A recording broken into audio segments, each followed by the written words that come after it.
Listo, corre. Represento. Ahora sí, la propuesta es empezar con cómo van cambiando las religiones a lo largo de la historia. Y bueno, la propuesta de las ciencias sociales es identificar tres. Entonces les voy a poner ejemplitos y fotos para todas más que texto. Y la primera es la hibridación, cuando una religión llega a un contexto diferente y entra en contacto con otras creencias.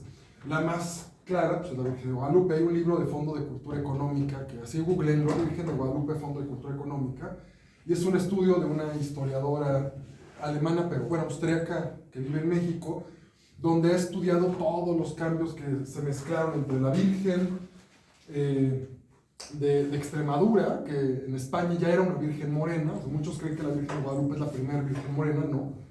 Ya existía en España una Virgen más tostadita, pero se combina con Tonantzin, la Virgen Madre, la diosa madre de los mexicas. Y entonces hay evidencia muy interesante durante el siglo XVII de los frailes supervisando a los indios. Y pues aparentemente ahí tienen su imagen de la Virgen de Guadalupe y le están rezando y todo bien. Pero en realidad cuando le daban la vuelta al monolito de la Virgen de Guadalupe, lo que estaba detrás de esta imagen era esta. Entonces lo que hacían los indios era, frente a la autoridad católica, rezarle a la Virgen, pero en realidad ellos estaban asociándola con la Virgen, la diosa Tonantzin. Mucha de la iconografía de la Virgen de Guadalupe que hoy ustedes pueden ver retomó tanto los elementos de la Virgen de Extremadura como de la diosa Tonantzin. Otro ejemplo es la cruz parlante. La mayoría de mis estudiantes se suelen siempre sorprender cuando se enteran que la península de Yucatán fue un país independiente en la mitad del siglo XIX. Y justamente en ese periodo hubo una guerra por parte sobre todo de los sectores maya en contra de los mestizos y los criollos que dominaban al país, e independizaron gran parte de lo que hoy es Quintana Roo y establecieron su propia religión, la cruz parlante. El mito era que en las selvas mayas aparecían de la nada cruces formadas con tablas o con troncos caídos, con flores de la nada, así tipo soplido de la Virgen de Guadalupe, de la Rosa de Guadalupe, perdón. Y esas cruces les hablaban a los mayas en maya. Entonces ahí hay combinaciones entre la religión maya y la religión católica. Otro ejemplo es la santería. Hay constantes alusiones a Cuba por la ICM que hay en Matanzas. La religión santera es muy famosa en México por las cabareteras. Las cabareteras tipo... Rumberas. Las rumberas tipo Tongolele, todas ellas, la gran mayoría venía del Caribe y trajeron consigo la santería. Volvió a estar de moda pues con Niurka. Ella volvió, cuando llegó a México, volvió a poner mucho de moda en la santería en la esfera popular. Y la santería es una combinación también de dos religiones, la católica y la africana, la religión lucumí. El proceso es el mismo. Cuando los portugueses comercian con los imperios africanos para hacerse con esclavos negros y los traen a la América española, a las colonias británicas, les prohíben su religión y solamente pueden adorar a Jesús y a la Virgen y ta. Entonces lo que hicieron los esclavos fue mezclar su religión africana con la religión cristiana. Y entonces, por ejemplo, la patrona de Cuba es la Virgen de la Caridad del Cobre.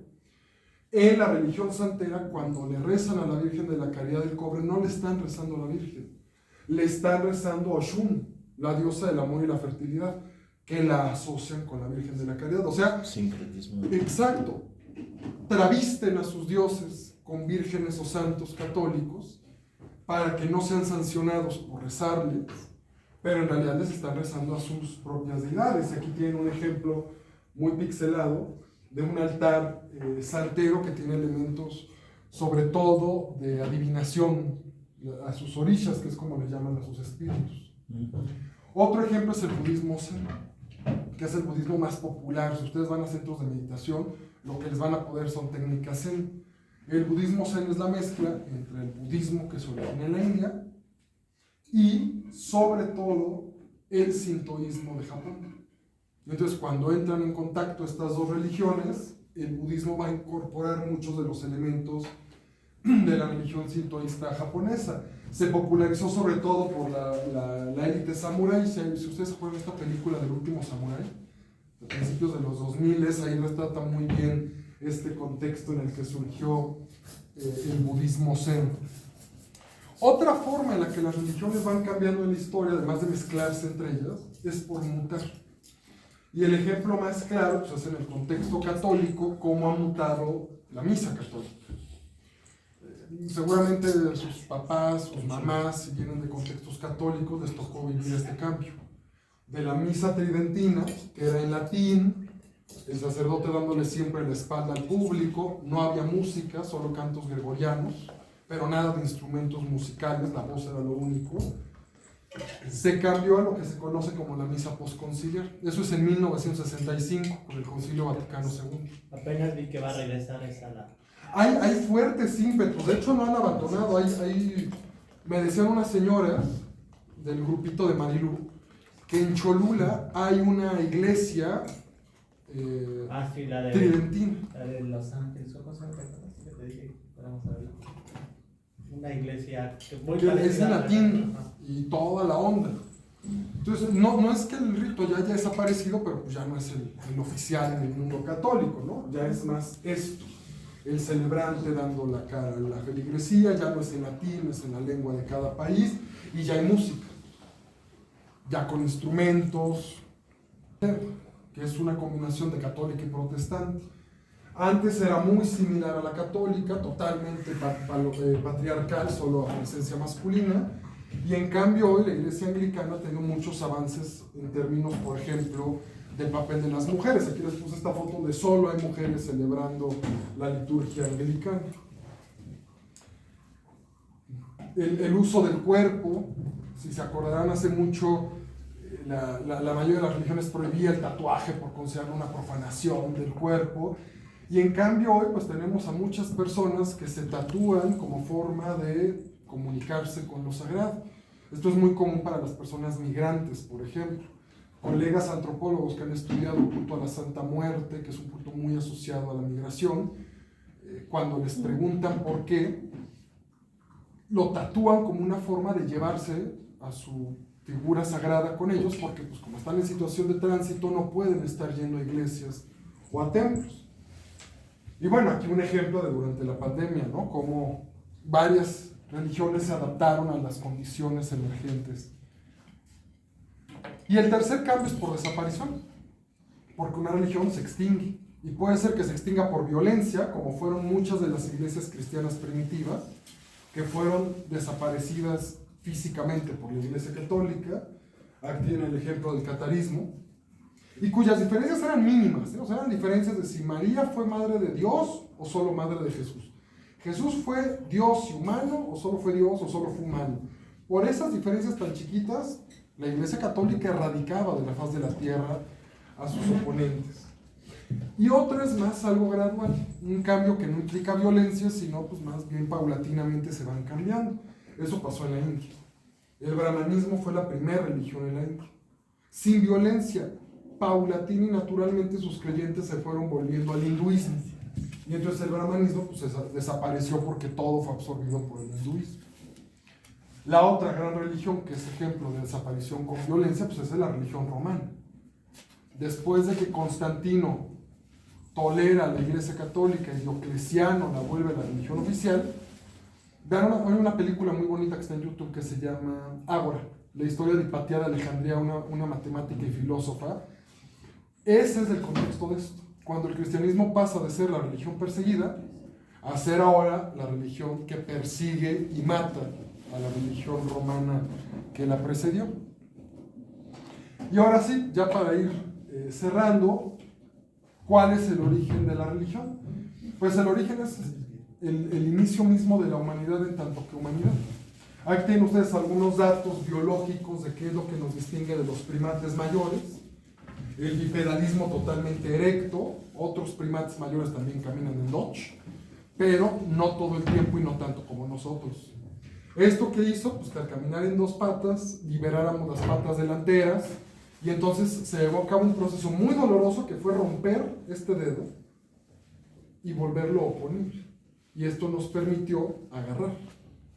Y el desarrollo fisiológico del agarre tuvo un impacto en nuestra corteza prefrontal, porque nos demandó mayor capacidad de pensamiento complejo para crear cosas. Y ese es el área de Broca, donde tenemos el lenguaje complejo y toda la capacidad de simbolizar y de abstraer. Esto es lo biológico, pero también hubo cambios culturales. Yo siempre les digo a mis estudiantes, un perro sabe perfectamente lo que es la muerte, y la siente, la experimenta. Si ustedes están pasando un mal momento y tienen mascotas, su mascota se deprime con ustedes. Pero lo entienden como parte de un proceso natural de la vida, de su instinto. Un perro no se detiene de la nada y se pregunta, ¿qué es la muerte? ¿Por qué morimos? ¿Qué pasa después? ¿A dónde vamos? Eso sí lo hacemos nosotros. Nos complicamos la vida con todo eso.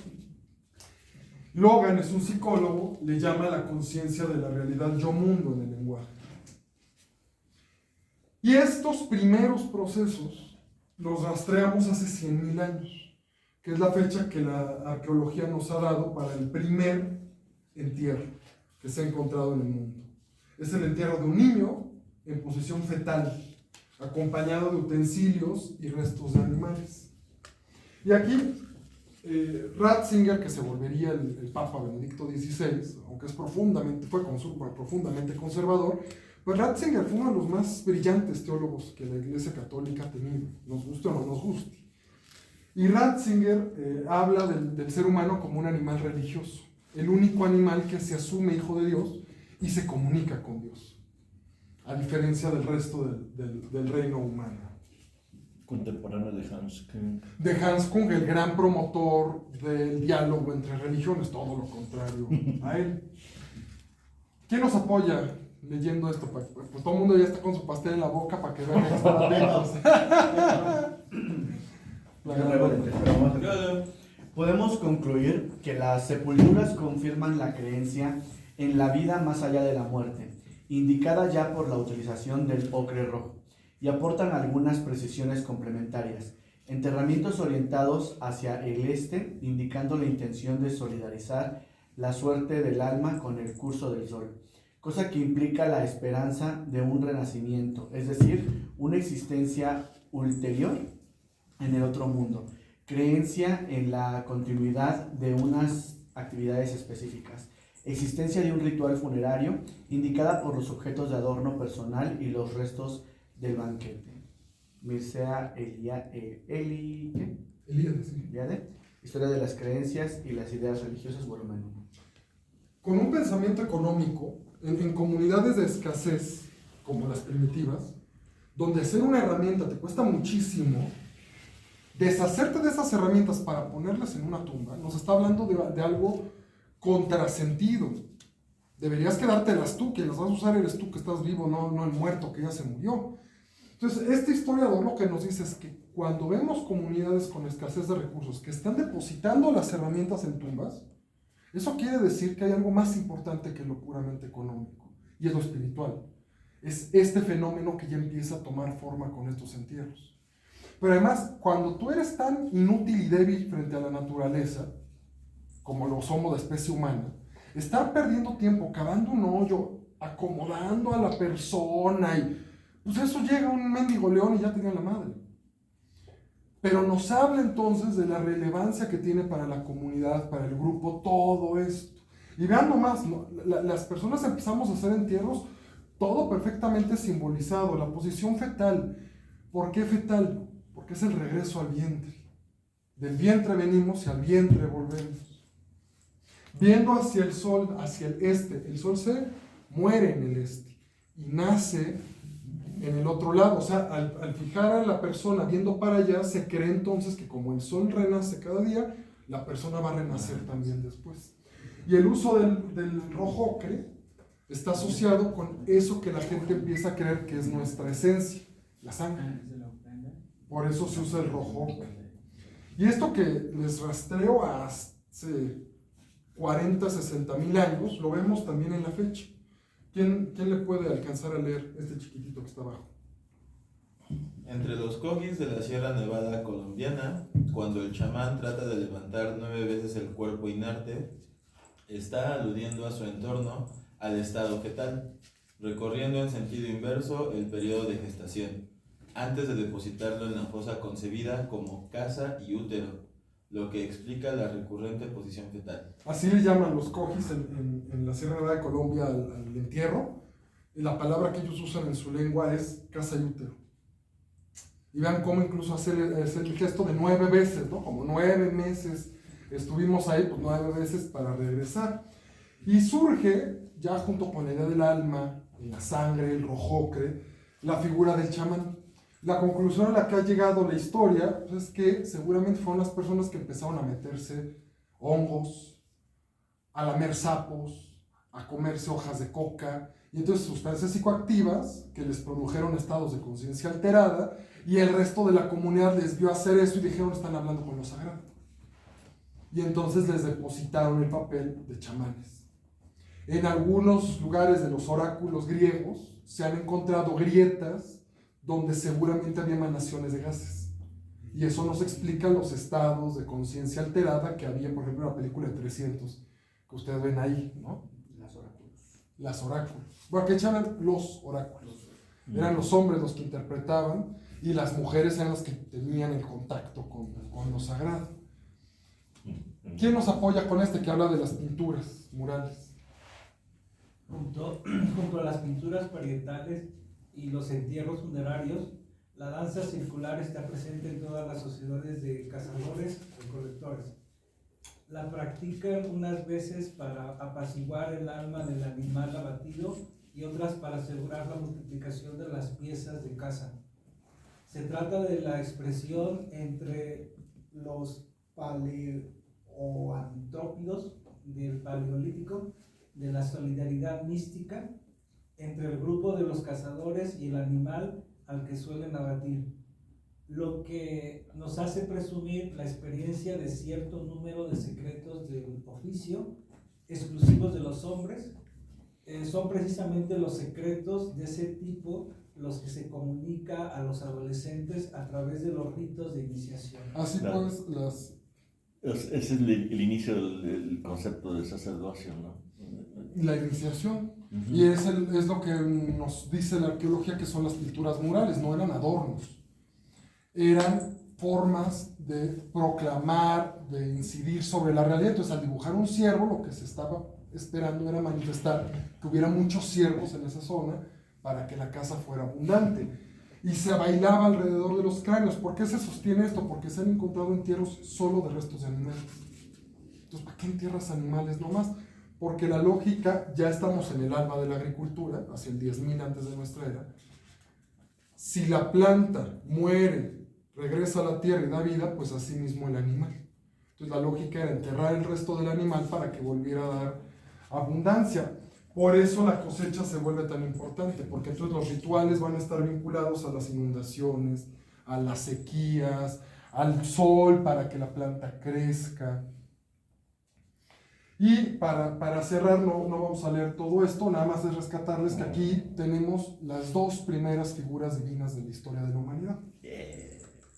El Señor de las Bestias, que no es que le llamaran así, no hay escritura, pero lo que vemos son referencias a seguramente un chamán disfrazado de animal.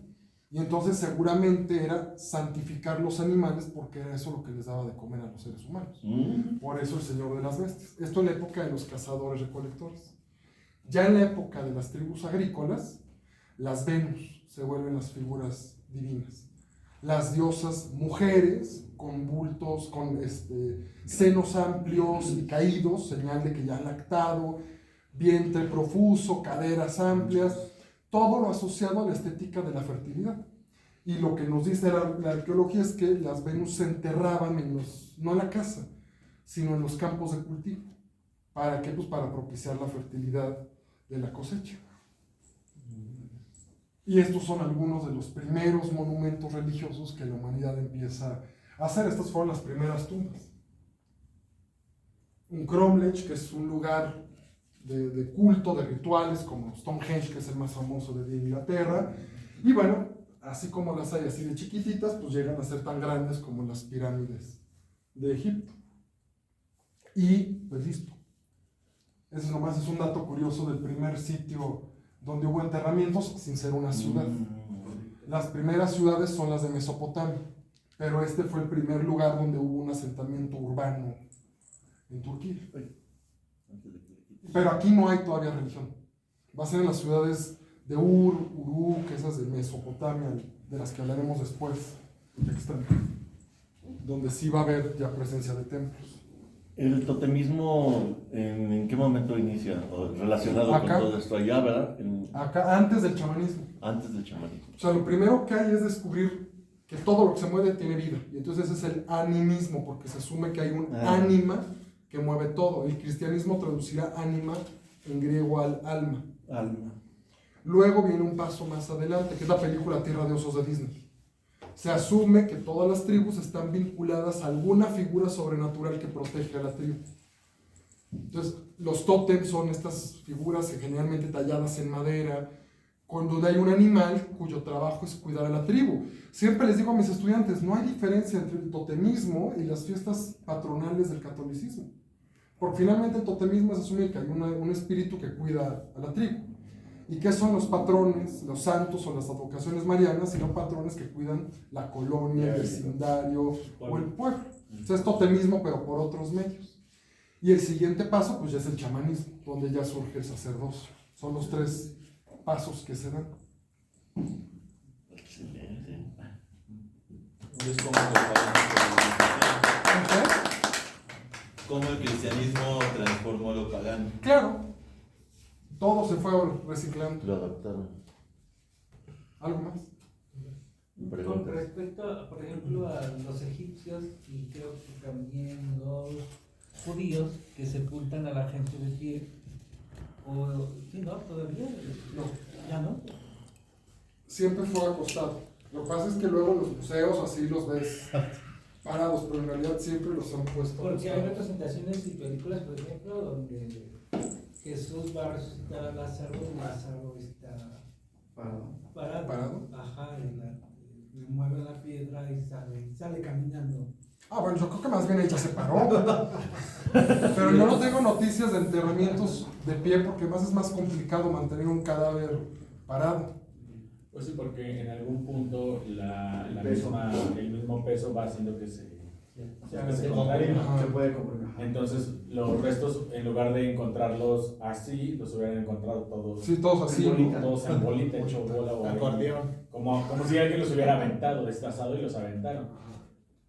Sí, como que fue un sentido común de todas las culturas, ¿no? El hacer entierros horizontales. Y además, pues así venimos, ¿no? Técnicamente ajustados por el... Técnicamente, sí, Sí, es una analogía del descanso, ¿no? O sea, no descansas de pie. Sí, Tienes sí. que volver a chambearle. Bueno, si trabajas en CDMX, sí, vas En el a metro. sí descansas. Una pequeña siestecita. Bueno, pero no cualquiera desarrolla esa habilidad. Ah, no, nomás uno que es pobre. Las fortunas de ser proletario. Sí, claro. Creo que sería muy interesante que después pudieras abundar sobre estos rudimentos o sea, antecedentes de, por ejemplo, del judaísmo, ¿no? Todas estas religiones ancestrales de las cuales se abrevaron para poder ir, Los vamos a ir haciendo. Excelente. Porque como vamos a pasar a Mesopotamia, a Egipto, Podría haber una a virtual China. para que se conecten más chicos que no puedan venir. Ahorita hasta donde nos hablaste todavía no llegamos a Mesopotamia de todo lo que nos No, ahorita nos quedamos en el 10.000 antes de nuestra Es como una época. introducción. Incluso podemos hacer, podemos brincar a lo mejor a TikTok o alguna cosa así y invitar a la gente que se conecte en ese tipo de cosas. Sería, digo, si tú lo autorizas. A lo Lo mejor. lugar más difícil. Ya, sí, Ok, bueno, sí, para difundirlo. ok. Pero bueno, pues si no hay más, entonces aquí termina la primera charlita. De las 60 que vamos a tener. Bueno, van a ser 3 más. Muchas gracias. Gracias a ustedes por el interés.